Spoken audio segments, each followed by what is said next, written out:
10.2। Question number 4 होगा, इस आप 4 नंबर क्वेश्चन पढ़ेंगे, ध्यान से देखिएगा और इस क्लास को पूरा एंड तक देखिएगा। क्वेश्चन आपको नीचे स्क्रीन पर दिख रहा है, कह रहा कि सिद्ध कीजिए किसी वृत्त के किसी व्यास के सिरों पर खींची गई स्पर्श रेखाएं, यानी जो टेंजेंट हैं वो क्या है, स्पर्श रेखाएं जो हैं वो पैरेलल हैं। समझ रहे हो? यानी हमें ये प्रूव करना है, मोटा मोटा देख लीजिए कि जो ये रेखा है पी क्यू और ये आर एस, ये दोनों पैरेलल हैं, एक दूसरे के समांतर हैं। हमें यही सिद्ध करना है। कब पैरेलल हैं?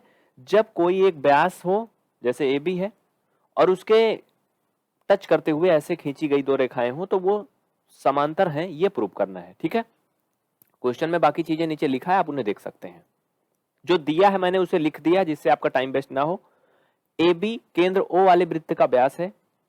ए बी क्या है? व्यास है, यानी डायमीटर है सेंटर ओ वाले सर्कल का। और दो स्पर्श रेखाएं यानी जो टेंजेंट हैं, टू टेंजेंट गिवन है P Q and R S. ये क्या है? टेंजेंट मीन्स स्पर्श रेखाएं जो कि क्या करती हैं? स्पर्श बिंदु यानी कॉन्ट्रैक्ट पॉइंट क्या बोलते हैं उसे, हाँ, ए और बी पर इसे स्पर्श कर रही हैं, टच कर रही हैं। ठीक है, ये आप लिख लेंगे, इंग्लिश मीडियम वाले अपने अकॉर्डिंग लिख लेंगे।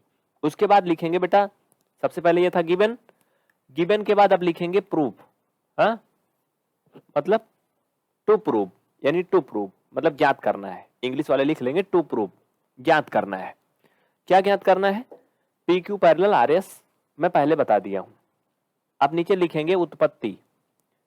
उत्पत्ति मतलब इंग्लिश में लिखेंगे टू प्रूव, नहीं इसे केवल प्रूफ लिखेंगे, सॉरी, क्या लिखेंगे? प्रूफ। टू प्रूफ ऊपर वाला होता है। ठीक है, प्रूफ।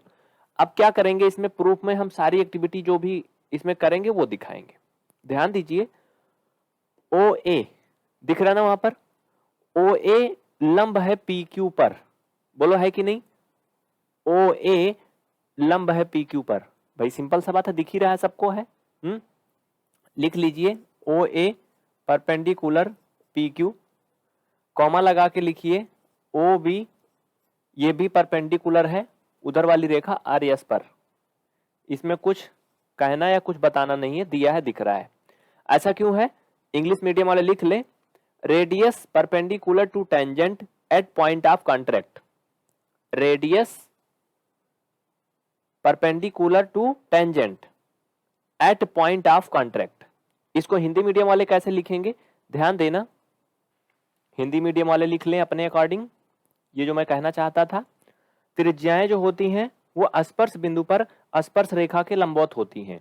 ओ ए और ओ बी क्या है? रेडियस है, इस वृत्त की त्रिज्या है। और पी क्यू क्या है? पी क्यू स्पर्श रेखा है और स्पर्श बिंदु ए है। ठीक है, तो त्रिज्याएं स्पर्श बिंदु पर स्पर्श रेखा के लंबवत होती हैं, इसे आपने लिख लिया।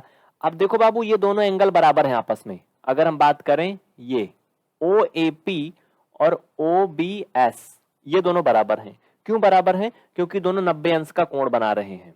इतना करने के बाद आप इधर साइड में आ जाना, यहां साइड में। ठीक है, यहां तक करने के बाद में उधर चलना। लिखिए कोण ओ ए पी इक्वल कोण ओ बी एस। कोण ओ ए पी इक्वल कोण ओ बी एस। ऐसा क्यों है? ब्रैकेट में लिखिए both are 90 degree, both are 90 degree, दोनों 90 अंश के हैं। ये हिंदी वाले लिखेंगे। ठीक है, क्लियर? अब देखो बेटा, यहां पे प्रॉब्लम क्या है? अब यहां पे कोई प्रॉब्लम नहीं है, हमारी जो भी बातें थी वो लगभग प्रूफ हो चुकी हैं, थोड़ा सा बचा है। अगर ये दोनों कोण इक्वल हैं, ओ ए पी और ओ बी एस क्या है, अगर ये बराबर हैं, आप इन्हें अगर देखो तो अंतः एकांतर कोण भी तो है ना, ये तो है ना। और अगर ऐसी स्थिति आती है तो इनसे जो जुड़ी हुई रेखाएं वो क्या है? पैरेलल होती है ना। आप लिख दीजिए एक लाइन में, लिखिए O A P and O B S. O नीचे लिख लीजिए, मैं लिख के दिखा देता हूं। अच्छा, O A P and O B S are equal and alternate interior angle, therefore P Q parallel R S. जो लिखने वाली बात थी मैंने नीचे लिख दिया, आप इसे देख लीजिए। क्वेश्चन मैं स्क्रीन से हटा देता हूं। ठीक है, नीचे लिख दीजिए हेंस प्रूव्ड, अतः सिद्ध हुआ। तो बेटा लिख लो, मैं सामने से हट जाता हूं, जल्दी से लिख लो, स्क्रीनशॉट ले लो जिनको करना है। ठीक है, यही इसमें प्रूव करना था। ये बहुत ही छोटा सा प्रश्न था।